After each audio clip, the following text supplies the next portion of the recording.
I've dedicated half my life to demonstrate half my potential. Went through hell and made it back, yeah. Bargained with the devil, needed saving when my demons held me stationed in my mental. Lately I've been feeling doubts, this isn't what I meant for. Hey guys, Ethereum Mix here. How's everyone today? Great. Well, alright. I have a story. It's been so long since I told a story because I've been like inactive. I don't know. A lot of stuff has been going on lately. I had regents to study for, so that's why I haven't been posting lately. But overall, school is coming to an end, and I had to get my shit together.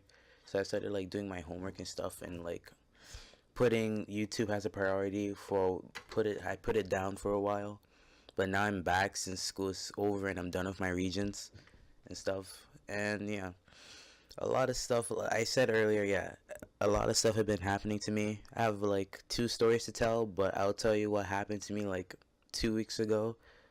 So yeah, this story is from a long time ago. Is it related to the subway? It's like 2 subway incidents and shit. So yeah, I think this is gonna be a shitty story, but I don't know if it's interesting to you. So here we go. It happened like last year, November. Everything, I don't know. Anytime there's an event that happens, it's always like during the fall season because that's like during the year, the season, the school semester and shit. So yeah, during November, right? 2 incidents happened in the subway, and it was really weird. So the first incident is like when I was coming back home from school. So I was on the 4 train, right?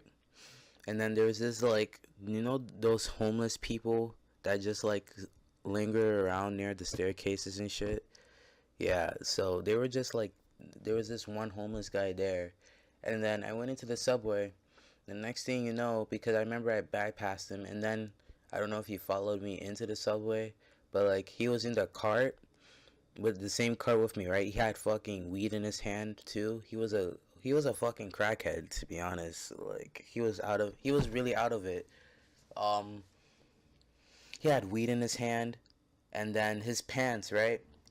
Like legit, he was right next to me, and it was fucking disgusting.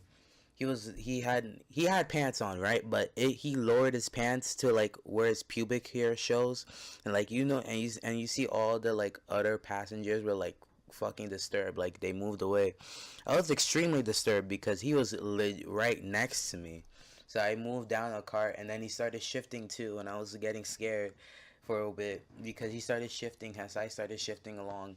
And then I don't know, I shifted like down the cart where I transferred to another cart, right? But as he moved along, people were more disturbed than ever because, you know, he has his pubic hair was showing and shit. He had no pants on. I mean, he had pants on, but it was too low, like really low. And then with the weed in his hand too. So then I shifted into the next cart, or I moved into the next cart, and after that I was waiting like all the way down to the next exit to the cart, and then he popped in too, and he was searching around. I don't know if he was looking for me or something, but then I popped into the next cart, and then I got off at the next stop, and then I waited, to the next subway to come, and then that's my weird, I wouldn't call it an incident, actually, now that I say it, but weird confrontation, or however you pronounce it. Another story I have is also related to the subway. So I stayed after. So there's this program I do after school called like med docs. So it's like a medical program, and like it's really good for your not transcript but resume, that you went somewhere and you did this and you did that. So yeah. So I left the program at like 7 p.m.